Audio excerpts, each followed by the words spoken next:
malahy isakeo zay makatsinanana tsy mifandatsy sika akory fa noavy no jerentsika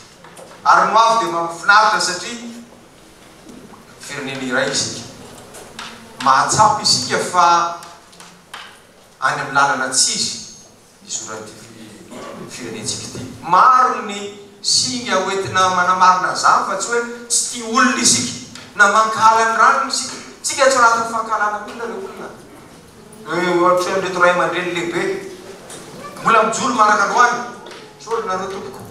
sotranareo sotratsika rehetrarehetra fa tsy mora satria izao fitondram-panjakana zao dia mampiseho ny fankalana sy tsy fifankatiavana rehefa tsy mitovy hevitra profozany voaingina vomaly sy pakomaly raha nanana vinavina ny filoheran-jaona mampianina rehefa ny fampiresaka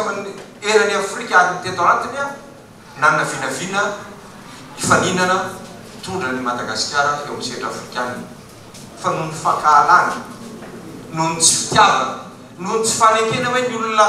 tsy mitovy hevitra aminao ny afaka ampandrosan'ny firenen'ity io dia jouer 4e division no natolotsika iny efa match international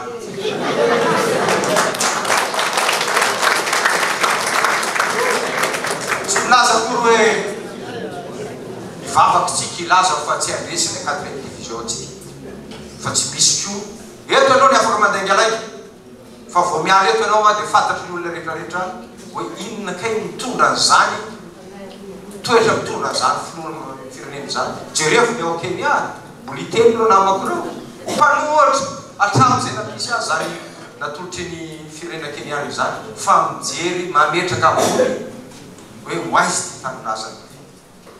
fa tsy ny namako zanaka mapara ihany no eto amin'ity firenena